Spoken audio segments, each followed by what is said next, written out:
Taste the Daily.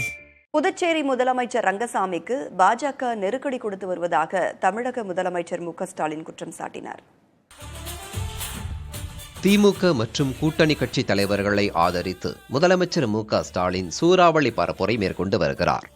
ஒவ்வொரு பொதுக்கூட்டத்திலும் 2 வேட்பாளர்களை அறிமுகம் செய்து வைத்து அவர் வாக்கு சேகரித்து வருகிறார். அந்த வகையில் புதுச்சேரியில் பரப்புரை மேற்கொண்ட முதலமைச்சர் மு க ஸ்டாலின் மதம் சாதியின் பெயரால் பிரதமர் மோடி பரப்புரை செய்வதாக விமர்சனம் செய்தார். புதுச்சேரி நிர்வாகத்தை மத்தியில் ஆளும் பாஜக அரசு சீர்குலைத்துள்ளதாகவும் குற்றம் சாட்டினார்.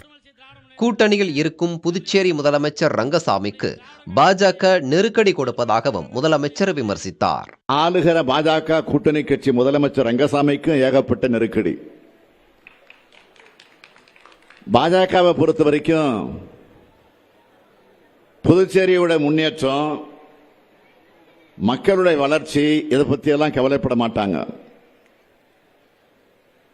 அதிகாரத்தை கைப்பற்றணும், அதுக்கு என்ன வேணும்னாலும் செய்வாங்க. இதுதான் பாஜகவுடைய கொள்கை. தமிழ்நாடு மாதிரி மாநிலமா இருந்தா அதை முனிசிபாலிட்டியா மாற்றணும். புதுச்சேரி மாதிரி யூனியன் பிரதேசமாக இருந்தா அதை கிராம பஞ்சாயத்து மாதிரி ஆக்கிடணும். ஒட்டுமொத்தமா எல்லாரும் டெல்லிக்கு கீழே இருக்கணும். இதுதான் பாஜகவோட அஜெண்டா.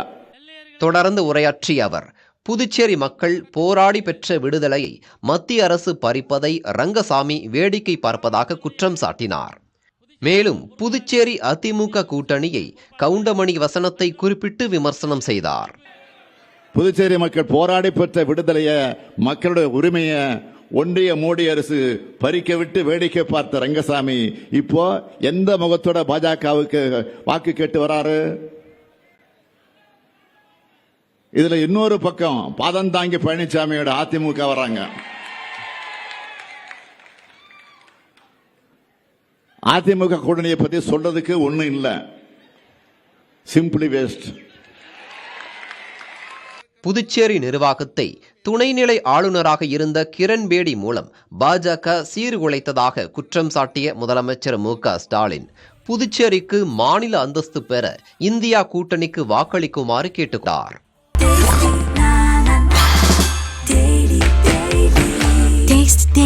Taste the Daily.